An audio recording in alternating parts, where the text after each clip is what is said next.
So in the last session we looked at making a call and receiving a call. We're going to take it one step further now and have a look at two additional options, which is when you're on a phone call, you may want to transfer that call to another person using a method called blind. Alternatively, you may want to use the alternative option, which is called consult. I'll explain both of those as we go through. So whilst looking at your desktop, at the bottom right hand corner, we can see that Carly, the box for Carly has appeared and she's making a call to me.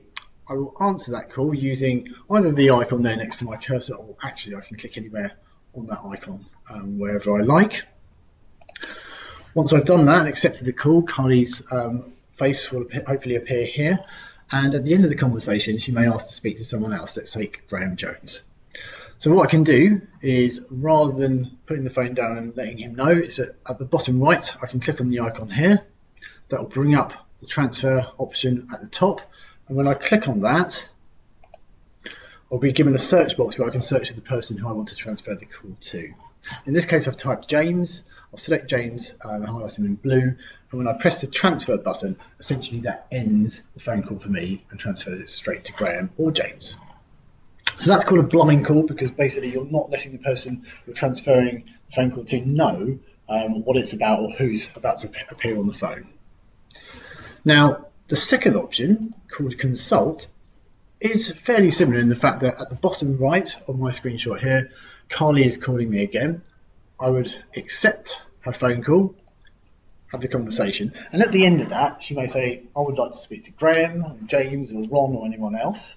And what I would do in that case is find that person, hopefully in my contacts or using my search option. So in this case I'm going to choose Graham and call Graham.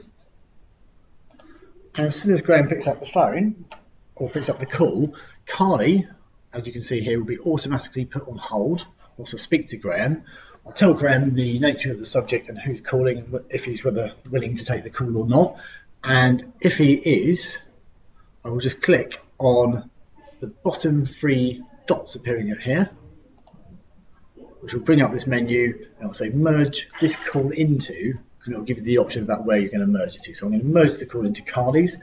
Bearing in mind it doesn't have to be two phone calls, you could have 3 or 4 participants in separate calls with various people being on hold. You can merge all of those people together.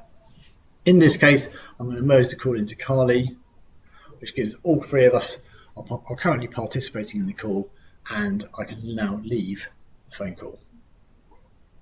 So hopefully that's explained transferring phone calls once you've received them to other people, and also how to merge them using the blind and consult feature I've just demonstrated.